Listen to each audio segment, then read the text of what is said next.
Hi and welcome guys to another video in our educational series, and this time we're going to discuss trading single stock ETFs versus trading the stock itself. Now this is a trend that started I would say over the last year, maybe year and a half, where institutional investors developed this concept where you can trade NVIDIA or Tesla, and you can trade an ETF, and the only component of that ETF is either NVIDIA or Tesla. That allows some flexibility in terms of leveraging the stock and in terms of deciding the price of the stock, or in this case the ETF. So being that the ETF is again a byproduct of the stock. So let's see a couple of examples I prepared today: Tesla and TSLL, NVIDIA and NVDL, Apple and AAPU, and Amazon and AMZU. Let's see the differences.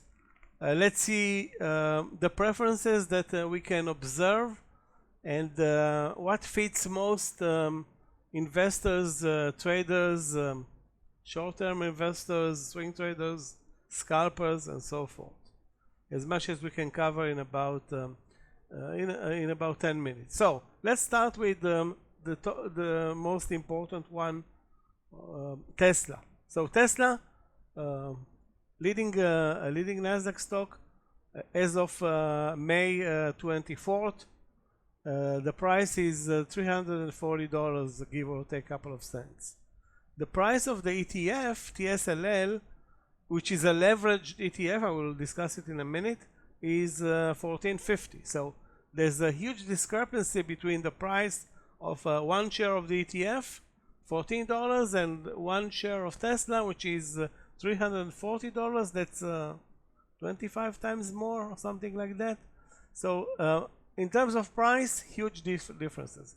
In terms of performance, for each 1% of Tesla moving up or down, the ETF goes up or down twice as much. So Tesla closes up 1%, the ETF will close up 2%. On the negative side, Tesla closes down 2%, the ETF is going to close down 4%. Now, what does it mean to investors? If you are an aggressive investor and you know what you're doing, you're willing to take the risk, you have twice as much return in the TSLL, including some management fees which are not applicable to Tesla.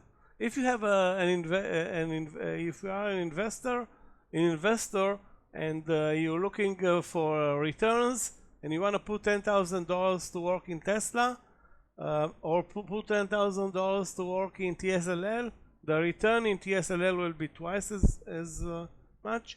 However, in case of the other scenario where the stock drops, you will lose twice as much as well. So that's the issue here. In terms of liquidity, both are very liquid. In terms of reaction to the stock price on earnings, they will react the same pre-market, after-market. There may be some restrictions, and there were some restrictions on the ETF on shorts. So that can be a problem from time to time. Right now, sorry, it's not a problem. So that's the only problem with Tesla and the TSLL is the price discrepancy, meaning if you are a short-term investor that doesn't have a big portfolio, or a day trader that cannot afford to spend much on one position, trading TSLL may be a great alternative. It doesn't have, it carries actually more volume than Tesla itself. So the ETF carries more volume than Tesla. There's absolutely no slippage or close to zero slippage.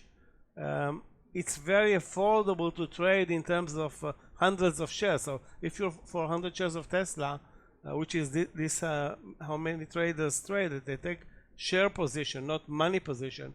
You'll need $33,000 or $34,000 of your account. Here for 1,000 shares, you need $1,400 of your account. Of course, the results will be totally different, and the risk will be totally different, but that regards the action of day traders. Now let's take a look at NVIDIA and NVDL.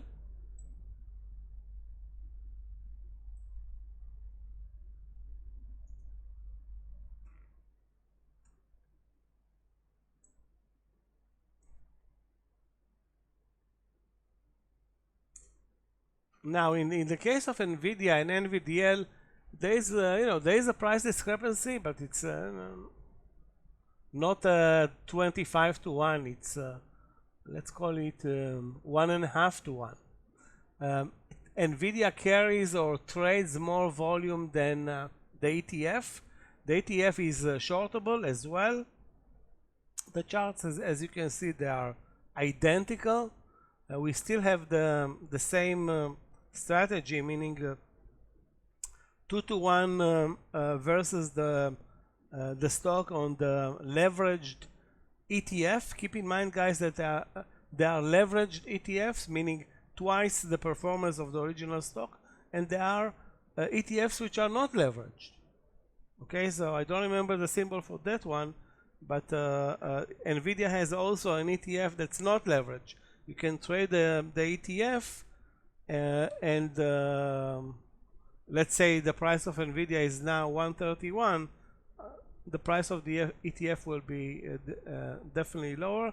Keep in mind there is some management fees deducted when you trade or actually more like invest in ETFs.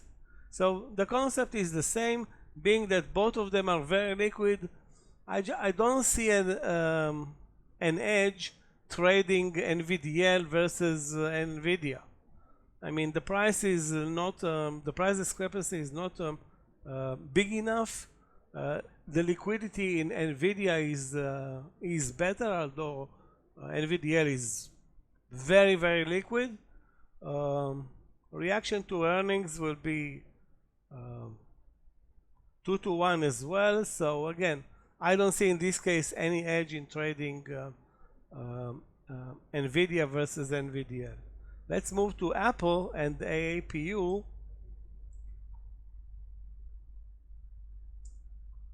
Here we can clearly see in Apple versus AAPU that the trading volume in AAPU, first of all, the discrepancy in the price is big, is 10 to 1, so the price in Apple is nearly $200. It's 20 in AAPU. And of course you can see, guys, that it's not shortable.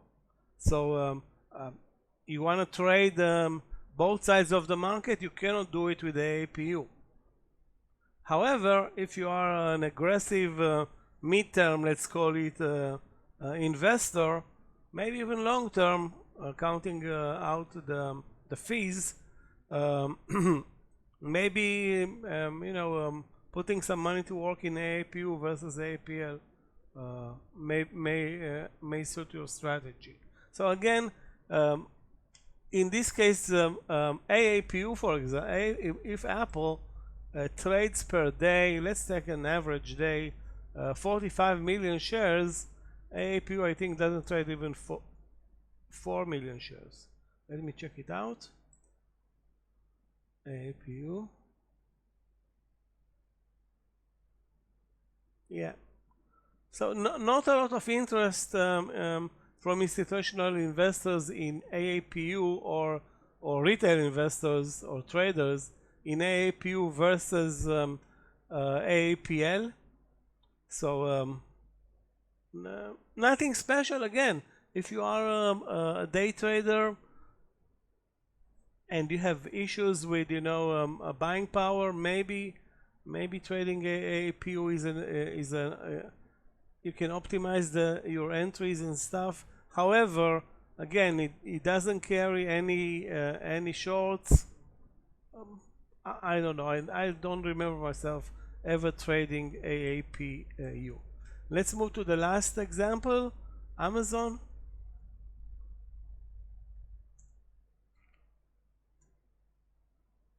Amazon and AMZU. I'm just giving you guys examples. There are plenty of other leveraged or unleveraged ETF long or short. Here you can see in this example AMZU is trading very low volumes. You can see the gaps here in the price. It's shortable.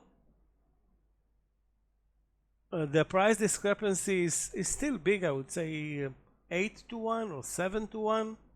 So for those who this is an issue for them, mainly small account day traders, by all means. But if you are an investor here and you're looking for the straight move in Amazon, again, I'm reluctant when I see poor liquidity. That means that there is no participation from institutional traders in AMZU. The manager is a very recognized manager, Granichers. So AMZU trades on average, let's say 1.5 million shares, and Amazon trades 20 times as much. Anyway, keep in mind there are plenty of more options here, and I would have to say that amongst all those ETFs, one share ETFs, and those who are leveraged, the only one that makes sense to me is Tesla, because of the huge price discrepancy, the better liquidity in the ETF. The rest of the other one stock ETFs versus the original depends, of course, on your personal preference. Thanks a lot for being here with us in this video. I hope it was enlightening. If not, and I'm sure there will be questions, please email us. Also, if possible, like and subscribe. Thanks a lot, guys, for being with us, and see you in our next video.